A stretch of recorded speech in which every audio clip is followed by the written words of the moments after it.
I feel responsible for them. I feel like I need to take care of them, protect them, and that's a good feeling.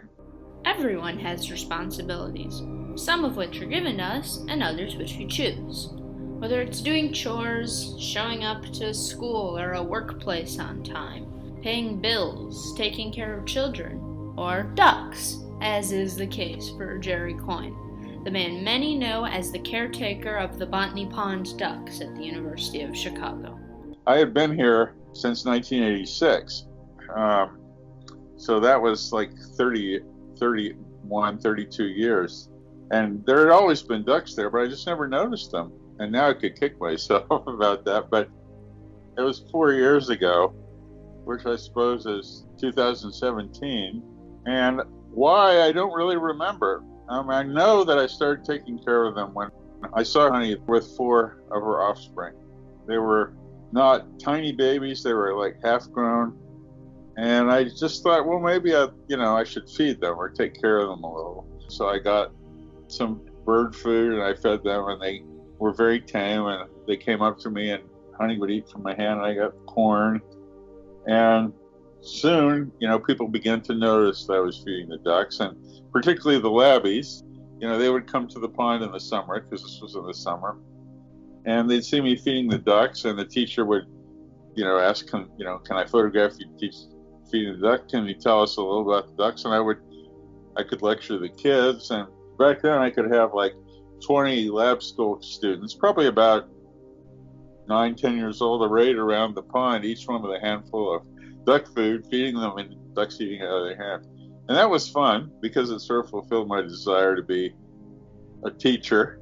And the kids are very appreciative of that, and they're especially appreciative of being able to feed the ducks. And I used that as an excuse to teach them about the ducks and stuff, which I was learning myself then. And then after that, Honey flew away with her babies, and I had photographs. And the next year, a single hen appeared in Botany Pond again, probably around April. And when I took pictures of her, I realized it was the same one. I suppose that's what got me hooked, because here's my old friend from last year. She's come back from her migrations. Oh my God, I got another chance to take care of her and her ducklings. The first time I saw her, she didn't have ducklings. I didn't know how they roosted there on the window ledges, or I wasn't sure if she'd have babies, but she did. As the job of taking care of the ducks expanded, so did Jerry's duck farming crew. One of the most recent additions was the secret duck farmer, who started out last year. Ever since I have worked on the main part of the University of Chicago campus, I've always enjoyed stopping by in Botany Pond at various different seasons to see what was going on. And the ducklings' appearance every spring was always fun, and I always used to try and go and see them. And last spring, I read on Jerry Coyne's website that he was going to be out of town for several weeks in the summer when the ducks would need a lot of care, and that he was asking for somebody who could assist.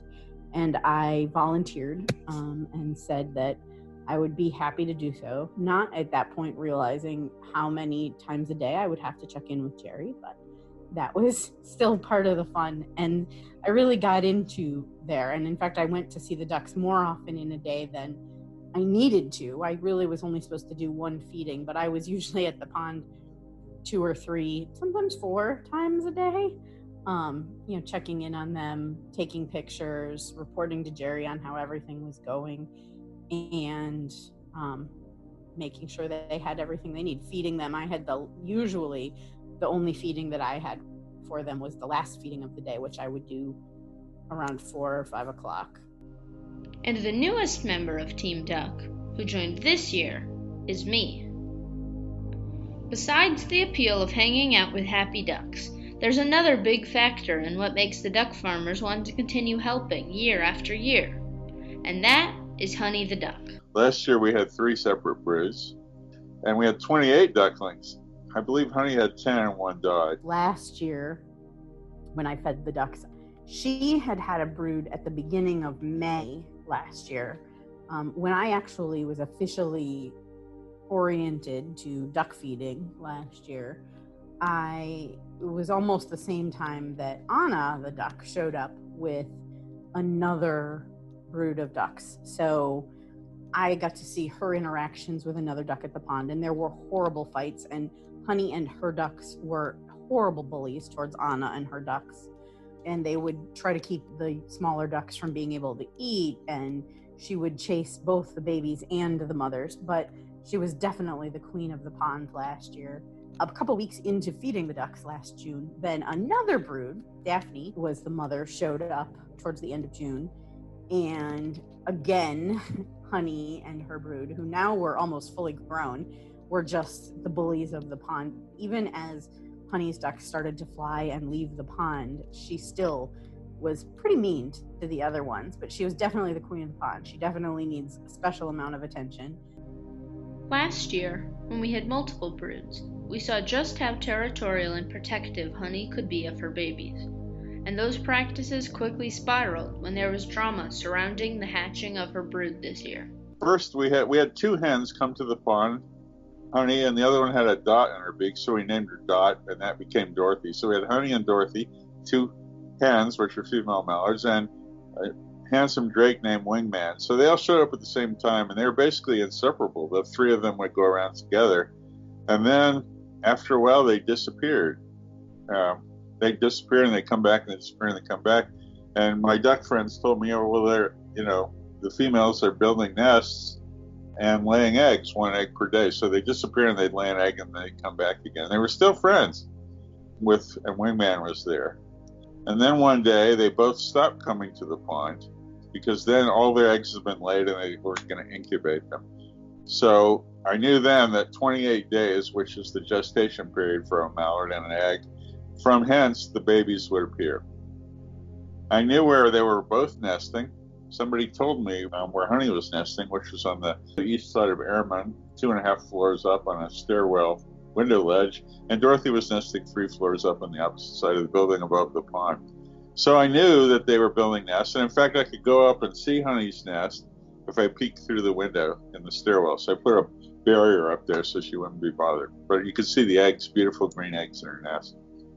So I knew roughly that 28 days later, give or take couple of days, they were going to hatch and the babies were going to jump from the window ledge down to the ground at the mother's instigation. So Dorothy's brood jumped on May 5th. There were 10 of them. On the day we were expecting Honey's ducks to hatch, Dorothy's had already come down and were in the pond. We went and watched, and we found one duckling down below on the ground all by himself. Clearly he had probably fallen off the ledge, and either the rest weren't hatched yet or Honey wasn't ready at that time of day. It was afternoon. So we did rescue him to keep him safe, and Jerry took Cuthbert home that evening in a box to watch over him the entire time. And we stayed and watched the nest until dark to make sure that if the ducks came down that we would be there to take care of them. Jerry had already been up virtually sleepless nights since Dorothy's brood had hatched. So I really wanted him to be able to go home and relax a little bit. And of course he had Cuthbert with him. And so we watched the nest, and then we got up at 5 a.m. and came back as the sun was rising, about 5:30, 6 o'clock in the morning, to be there as Honey and her brood jumped down just after 6. And Honey marched her babies to the pond. Dorothy was already there, and as soon as they got to the pond, there was a huge fight between the two mothers, and the babies were all peeping and getting splashed. And in the process of all of that, some ducks got pretty waterlogged. Little ducklings don't have oils yet to keep them dry and actually can drown when there's too much water. So we rescued a few, and Bert and Ernie went home with us. They were definitely the struggling 2 smallest ones. It's really hard to tell if they were from Dorothy or Honey's brood at that point. Everybody was mixed up. And Bert and Ernie needed a lot of extra care. Ernie was definitely a jumper and a loud one, but Bert definitely was smaller and struggling, didn't really want to eat, possibly had some seizures or something going on, and really needed to be kept warm. He did actually kind of live in my shirt for probably 36 hours, I guess. And unfortunately, after about 36 hours, Bert's poor little body gave out and he didn't make it. We did try everything, including virtually hand feeding him and making sure that he was drinking. As far as we know, Ernie did great and went to the pond and joined his siblings. The next day, on Saturday, we took him and I sat quietly holding him, and Ernie was not one wanting to be held. And I sat on the beach for the perfect moment that I could try to introduce Ernie in with his siblings and with Dorothy's brood, who were all mixed up. And a moment came and I set him down, and sure enough, he joined the other broods and seemed to go off just fine. And over the next couple weeks, the two females swapped babies back and forth, and gradually Honey got more and more and more of them, up to the point where she had them all. And Dorothy is still around somewhere. She appears once every day or two, but she's broodless. She has no offspring because Honey has them all. Honey now has 17 ducklings, which is more babies than any mother should have to handle. But she, being the most famous duck in the U.S. and the best duck mother in the world, is doing a good job. When I see Dorothy, and I suspect that she may have renested, but I don't know for sure, I feed her a lot. And the one question I get asked most frequently at the pond is, what happened to poor Dorothy? Where is she? All her babies are with this other mother? I mean, it's a sort of anthropomorphization of the situation, that there's been a kidnapping event of one duck from another one, and people feel bad about that. And I sort of feel bad about that. But it's mitigated by knowing that Honey is a terrific mother and will be able to take care of these babies.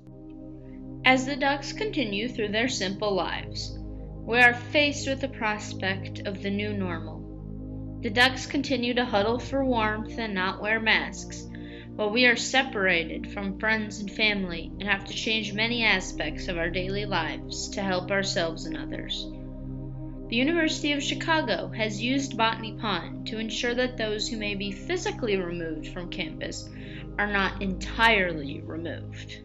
Obviously, the coronavirus has added a new level of experience to everybody's life. It's touched basically the entire world, but it has certainly kept us home and kept us experiencing the world in a very different way. And being able to get out and take a walk to the pond and see the changes in the ducklings, or just go and watch Honey and Dorothy even before they had the babies, or the babies hatched, I guess, has really been something to follow and a story to get involved in. There's a certain amount of hope and life that comes from all of this, and it's a celebration of something hopeful when in the middle of a pandemic things can seem kind of bleak and you're home and you're antisocial and you're, with a much, much smaller group of individuals that you're interacting with on a regular basis. And it certainly, while sleepless, was a joy to have ducklings at home for a couple of days during that who needed extra care and who were also a lot of fun needing that extra care. Well, it's been something to do. It's become quite time consuming, trying to separate them and stop the attacks and feed all the babies and buy duck food and fill it. I feed them several times a day, so it takes probably 2 hours a day. But it's a hobby, and it's very pleasant, not just for me, but for everybody else. I mean, when I go down to the pond, a lot of times people just say thank you for taking care of the ducks, and I really appreciate that. The university, of course, is on board with this because they realize that the saga of Honey the Duck, and they've created a whole website about, Botany Pond and the ducks, but that saga was a way to keep people connected to the university at a time when they're all scattered and separated. There was a consistent and heartwarming narrative, although it's not completely heartwarming this year, that would, make people feel better. So it's not just me. I mean, I get more out of it than anybody else because Honey knows me, her babies know me, I'm their caretaker and their friend. But by doing that kind of stuff, it's been a diversion from the fact that the campus is virtually empty now. Although the pond is quite crowded because since the publicity from the website and the columns and the Tribune, of which there have been 2, it's lured a lot of people to the pond, which has its good side. Other people find relief. I've had doctors, for example, a lot of physicians show up at the pond. People from the ER come there and they tell me that they come to the pond to de-stress after they've worked in the emergency room or done surgery or something, and that makes me feel good too. So it's a win-win. And Honey benefits, of course, because she has this nice human who comes and feeds her and her babies 5 times a day. As we adapt our responsibilities to the current state of the world, we must remember that we are only adjusting them, not replacing them. Whether you're going to work and school in person or online, you still have to go. Jerry Coyne and the duck crew have proved this by continuing the commitment to the well-being of the ducks throughout this crisis. We don't take care of the ducks because we need to. We do it because it is the right thing to do.